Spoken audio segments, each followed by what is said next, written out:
Montha புயல் எதிரொலியாக சென்னை பழவேற்காடு பகுதியைச் சேர்ந்த மீனவர்கள் 5வது நாளாக மீன்பிடிக்க கடலுக்கு செல்லாமல் படகுகளை கரையோரம் நிறுத்தி வைத்துள்ளனர். தகவல்களோடு செய்தியாளர் எழில் இணைந்திருக்கிறார். எழில், அந்த பகுதியில எவ்வளவு மீனவர்கள் இருக்கிறாங்க?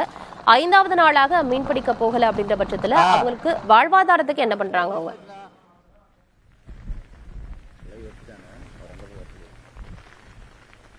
ஆனந்தி, மோக்தா புயல் எதிரொலி காரணமாக திருவள்ளூர் மாவட்டத்தில் நேற்று இரவு முதலே பரவலாக மழை பெய்து வருகிறது.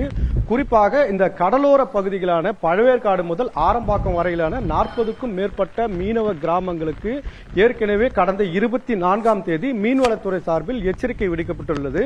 அதாவது இங்க இருக்கக்கூடிய மீனவர்கள் கடலுக்கு செல்ல வேண்டாம், தரைக்காற்று 45 கிலோமீட்டர் வேகத்தில் வீசக்கூடும் என்பதால் முன்னெச்சரிக்கை நடவடிக்கையாக மறு அறிவிப்பு வரும் வரை மீனவர்கள் கடலுக்கு செல்ல வேண்டாம் என மீன்வளத்துறை சார்பில் ஒரு எச்சரிக்கை விடுக்கப்பட்டுள்ளது. இதனைத் தொடர்ந்து தான் பழவேற்காட்டிலிருந்து ஆரம்பாக்கம் வரை இருக்கக்கூடிய மீனவர்கள் கடலுக்கு செல்லாமல் கிட்டத்தட்ட 10,000க்கும் மேற்பட்டோர் கடலில் மீன் பிடிப்பவர்கள், அதே போல பழவேற்காடு ஏரியில் மீன் பிடிப்பவர்கள் என 10,000க்கும் மேற்பட்டோர் மீன் பிடித்து வரக்கூடிய சூழலில் கிட்டத்தட்ட 3,600 படகுகள் இங்கே நிறுத்தி வைக்கப்பட்டுள்ள இந்த காட்சிகளை நம்முடைய ஒளிப்பதிவாளர் மகேஷ் காண்பித்துக் கொண்டிருக்கிறார். இந்த படகுகளை இவர்கள் பத்திரமாக கரையில் நிறுத்தி வைத்திருக்கிறார்கள்.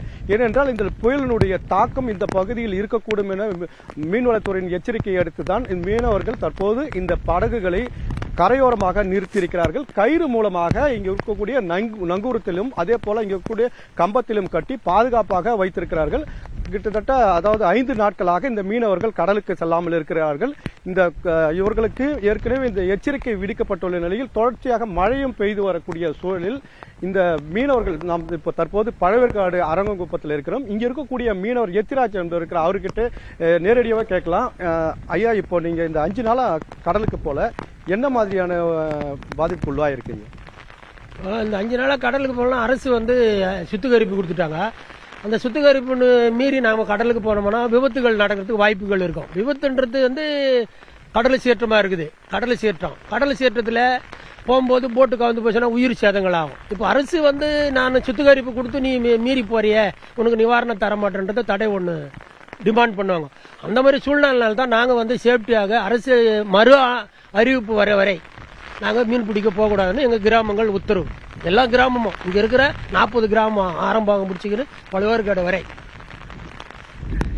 ஆனந்தி, மீனவர் கூறியதை நேரடியாக நாம் கேட்டிருக்கலாம். இந்த பகுதியில் மட்டுமல்லாது பழவேற்காடு முதல் இந்த ஆரம்பாக்கம் வரை இருக்கக்கூடிய அனைத்து மீனவர்களும் முன்னெச்சரிக்கை நடவடிக்கையாக படகுகளை நிறுத்தி வைத்திருக்கிறார்கள். 5 நாட்களாக இவர்கள் கடலுக்கு செல்லாமல் பாதுகாப்பாக இருப்பதாக அரசு மறு அறிவிப்பு வர வரை தாங்கள் இந்த கடலுக்கு செல்ல மாட்டோம் என மீனவர்கள் தெரிவிக்கிறார்கள். ஆனந்தி, கள விவரங்களை வழங்கியமைக்க நன்றி எழில்.